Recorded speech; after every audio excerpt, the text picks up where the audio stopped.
जनाब, याद है आपको वो वक्त जबकि डोनाल्ड ट्रंप ने कहा था कि Gaza people should leave Gaza, यानी गाजा वालों को गाजा छोड़ देना चाहिए।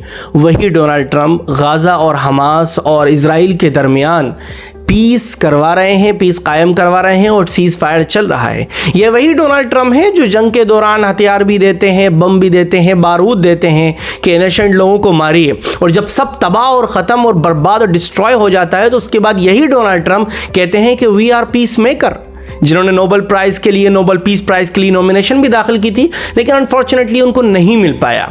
यही डोनाल्ड ट्रंप आज डील करवा रहे हैं। सीज फायर हो चुका है। स्क्रीन पर चल रही वीडियोस में आप देख सकते हैं कि किस तरह गाजा के लोग जश्न मना रहे हैं, खुशी मना रहे हैं, और उनके चेहरों पर कितनी खुशी है, वो उछल रहे हैं, कूद रहे हैं।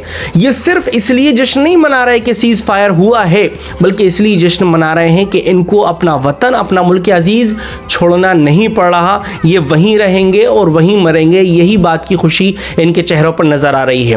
अब सीज फायर के अंदर क्या चीजें हुई हैं, ये पहला मरहला है। इसके अंदर क्या क्या चीजें तय हुई हैं, पॉइंट वाइज उसको समझते हैं। पहला पॉइंट ये है कि हॉस्टेजेस और प्रिजनर्स, यानी वो लोग जो फिलिस्तीन के इजराइल में बंद हैं या हमास के पास इजराइल के जो लोग बंद हैं, कैद में हैं, उन लोगों को एक्सचेंज किया जाएगा, तबादला किया जाएगा। कुछ लोग उधर से यहाँ आएंगे, यहाँ से कुछ लोग जाएंगे, और ये चीज़ें सब सीज फायर से 72 घंटे के दौरान शुरू हो जाएंगी। दूसरा पॉइंट ये है कि इजरायली फौज, इजरायली आर्मी गाजा का जो रिहायशी एरिया है, रेसिडेंशियल एरिया, उसको छोड़कर ट्रंप के मुताबिक एक येलो लाइन क्रिएट की गई है। उस येलो लाइन पर इजराइल अपनी अफवाज पीछे कर लेगी, मुकम्मल तौर पर गाजा से बाहर नहीं निकलेंगे। तीसरा सबसे अहम पॉइंट यह है कि ह्यूमैनिटेरियन एड गाजा में इंटर करेगा।